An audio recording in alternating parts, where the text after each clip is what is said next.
Hi everyone, welcome to Golden Pedagogy by UV. हमारा instruction का माध्यम रहेगा इंग्लिश, जिससे ज़्यादा से ज़्यादा लोगों को समझ आए और वो बेनिफिट ले पाएँ। गोल्डन पेडागॉजी नाम इसलिए क्योंकि हमने कोशिश करी है कि कंटेंट को इंटरेस्टिंग बनाया जाए और साथ ही प्रिसाइज वे में बिना कंटेंट और क्वालिटी को कॉम्प्रोमाइज़ करे ऐसे वे में प्रेजेंट किया जाए जिससे लर्निंग इंजॉयबल और इंटरेस्टिंग बन जाए। फ्रेंड्स, कंटेंट बनाने में बहुत मेहनत और टाइम लगता है, इसलिए अगर आप लोगों को अच्छा लगे और फ़ायदा हो तो आप सब्सक्राइब ज़रूर करिए और बेल आइकॉन प्रेस करिए। यही आपकी तरफ से एक एक्नॉलेजमेंट और हेल्प होगी।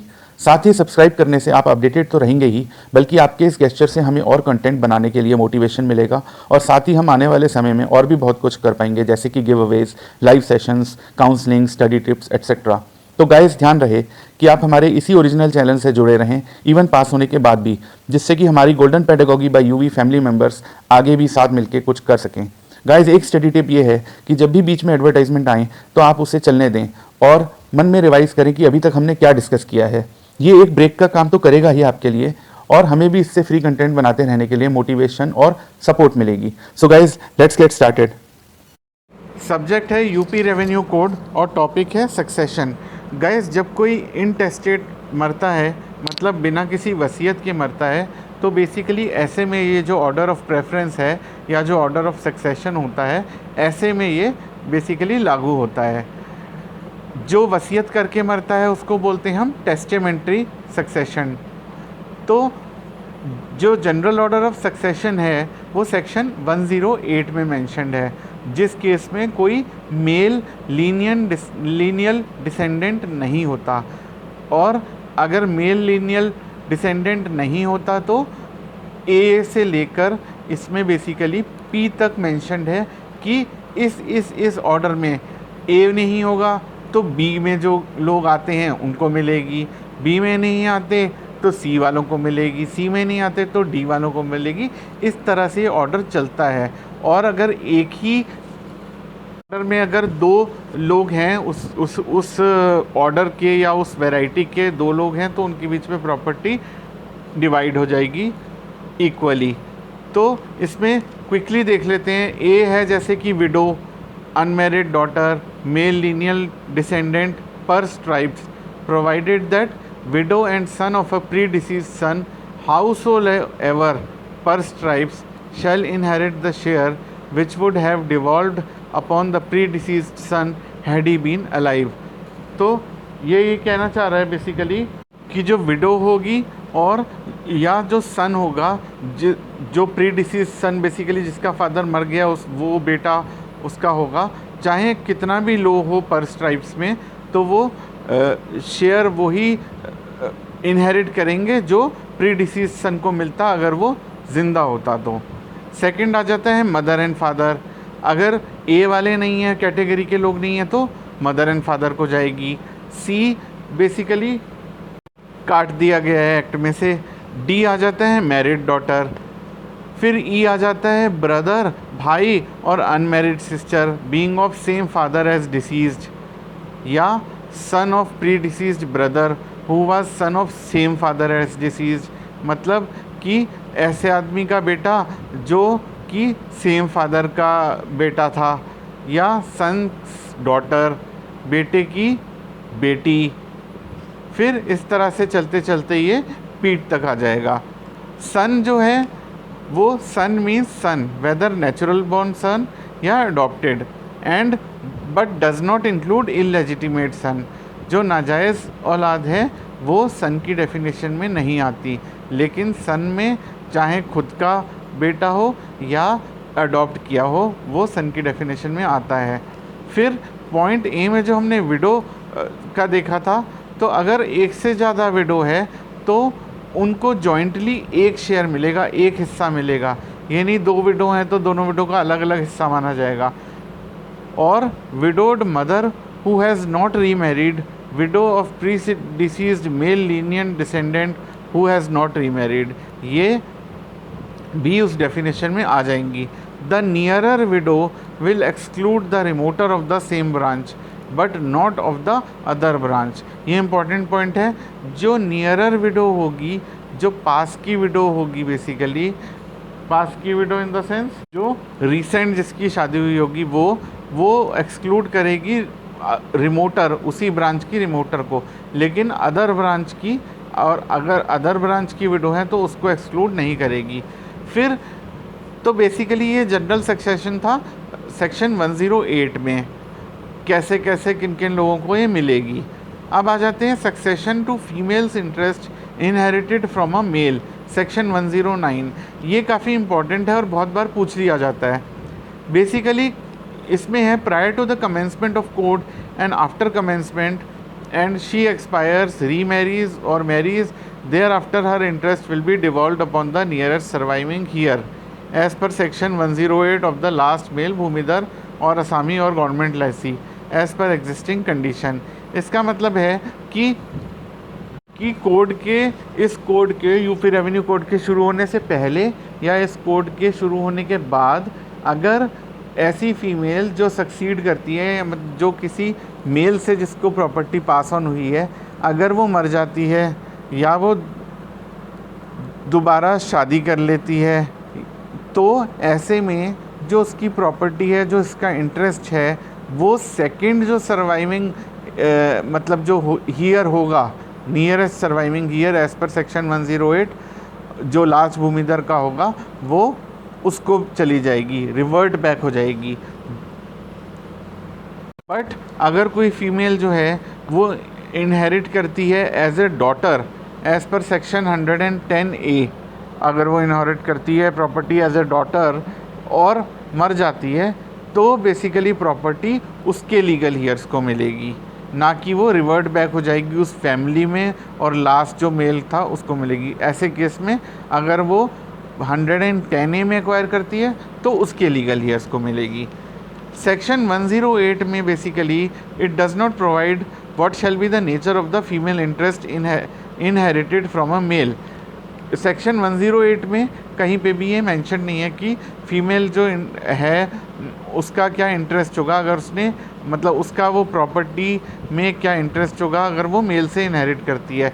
लेकिन सेक्शन 109 बहुत क्लियरली मेंशन करता है कि उसका एक लिमिटेड इंटरेस्ट होगा, या इसको हम बोलते हैं लिमिटेड एस्टेट भी होगी।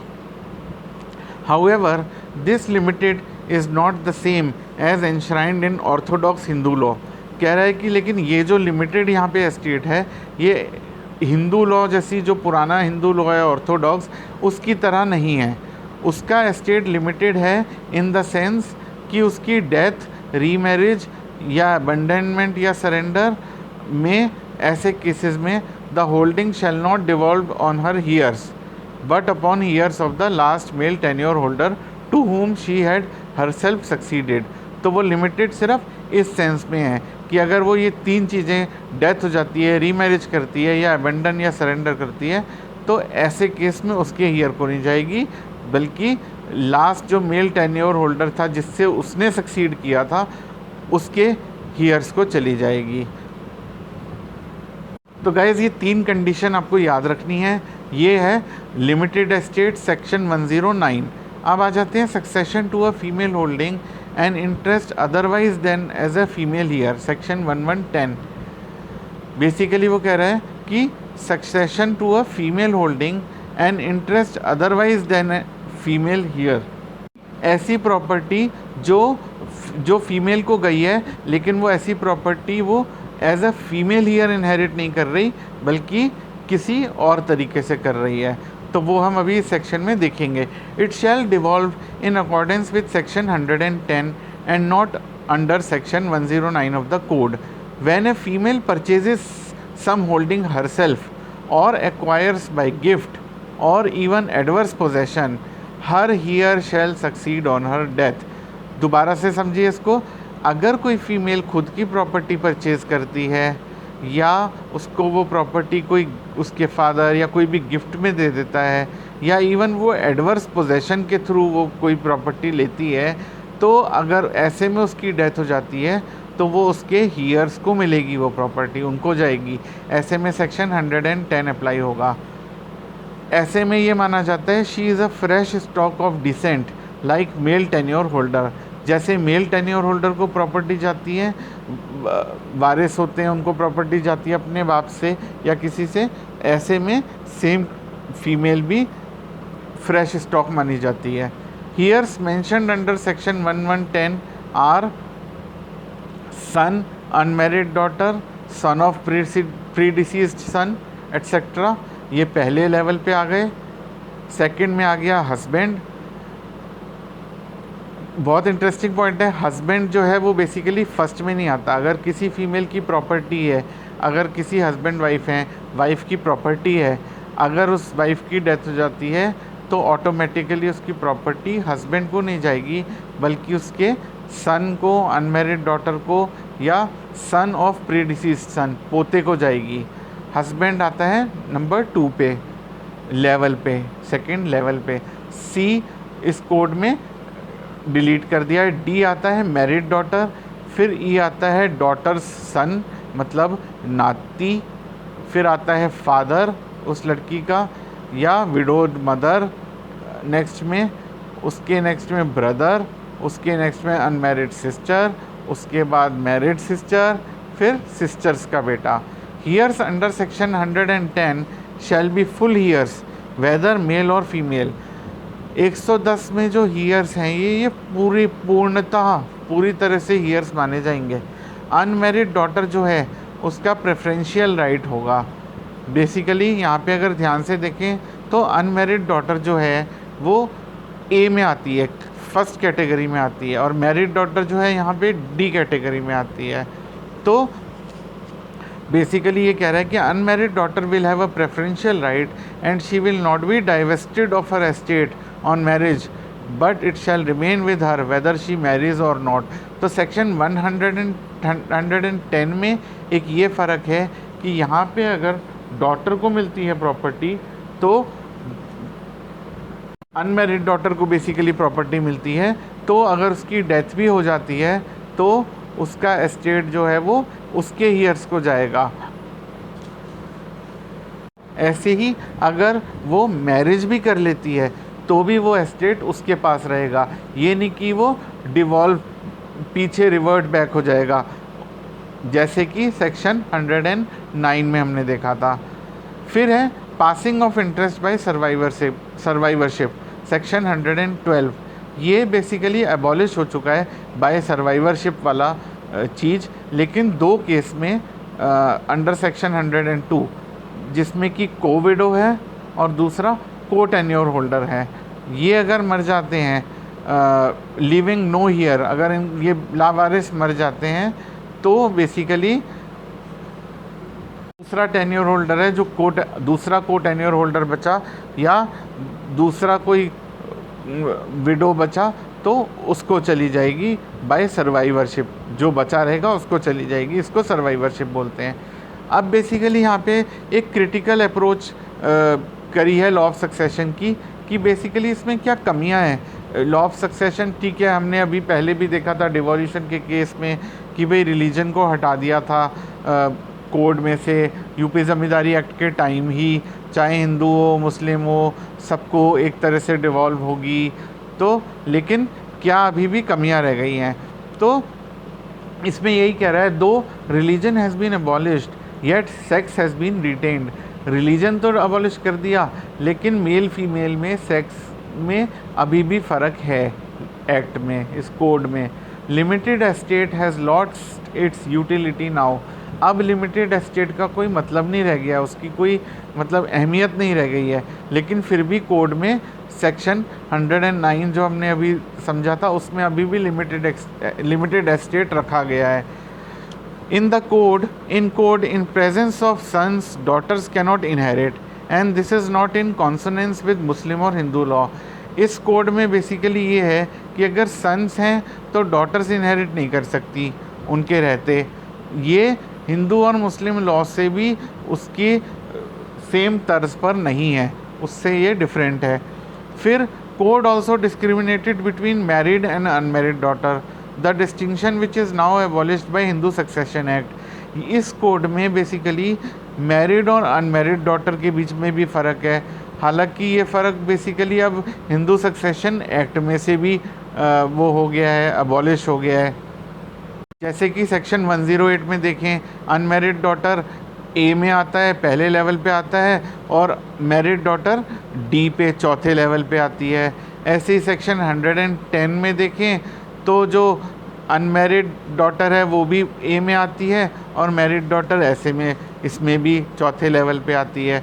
तो बेसिकली वो यही कह रहा है कि अनमैरिड और मैरिड डॉटर का इस कोड में अभी भी डिफरेंस रखा गया है।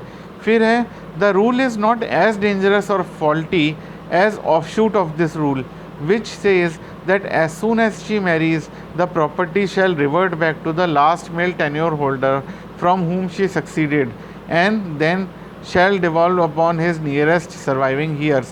कह रहा है कि ये अनमैरिड मैरिड का डिफरेंस उतना खतरनाक या उतना वो नहीं है जितना कि बेसिकली इसका जो फल है या इसका जो एक परिणाम ये है कि अगर कोई अनमैरिड जो है डॉटर वो शादी कर लेती है तो ऐसे में प्रॉपर्टी जो है वो लास्ट मेल टेन्योर होल्डर को और जो उसके सक्सेसर हैं उनको चली जाएगी।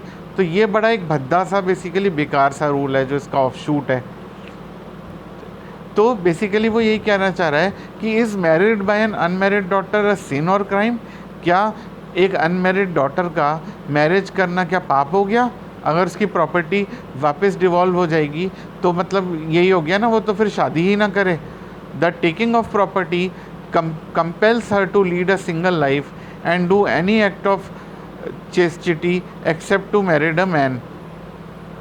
प्रॉपर्टी का मतलब तो ये हो गया, वो एक तरह से उसको कंपेल या एक्ट कह रहा है कि भाई तुम शादी ही मत करो, चाहे तुम बाकी सारे अनचेस्ट काम करते रहो लेकिन बस शादी मत करना किसी आदमी से, चाहे तुम लिव इन में रहो बाकी और चीज़ें करो जो भी है, लेकिन शादी करोगे तो आपकी प्रॉपर्टी चली गई। तो ये कहीं ना कहीं एक्ट में गलत चीज़ है ना। तो गाइज़ ये था सक्सेशन, इसको आप और डिटेल में बुक से भी पढ़िए तो आपको और क्लियर हो जाएगा। हालांकि हमने सारे मेजर पॉइंट्स इसमें कवर कर लिए हैं। इसमें ध्यान रखिए succession to females interest inherited from male section 109 के ऊपर क्वेश्चंस आ जाते हैं बहुत बार, और succession to a female holding an interest otherwise than female heir section 110, इससे भी अलग से क्वेश्चंस आ जाते हैं। तो माइंड में अब आपके एक फ्रेमवर्क और बहुत अच्छा खासा तैयार हो गया होगा और अब आप इस क्वेश्चन को अच्छे से अटेम्प्ट कर सकते हैं। प्लस क्रिटिकल अप्रोच भी आप इसकी ध्यान रखिएगा कि भाई अगर कल को आ जाता है क्वेश्चन कि भाई क्रिटिकल अप्रोच भी बताइए या इसका क्रिटिसाइज़ करिए तो वो भी आप अच्छे से लिख पाएंगे। गाइस इसमें एक और पॉइंट ऐड करना चाहूँगा क्लैरिटी के लिए। सेक्शन 109 में जब मैंने बताया था बेसिकली सेक्शन 108 में जो फीमेल हीयर्स हैं वो 10 हैं नंबर में अगर हम ध्यान से देखें, जिसमें कि विडोड मदर है, विडो है, अनमैरिड डॉटर, मैरिड डॉटर, ये सारी।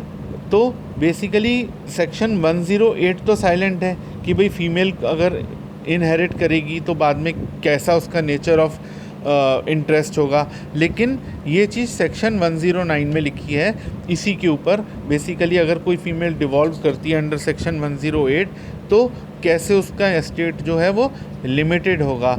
लेकिन सेक्शन 110 में जो हमने पढ़ा वो उस फीमेल ने वो जो इंटरेस्ट लिया है वो एज अ फीमेल हीयर नहीं लिया है, otherwise than as a female heir लिया है। तो ये फ़र्क है और ये क्लैरिटी के लिए इसीलिए मैंने चीज़ ऐड करी है। Thank you.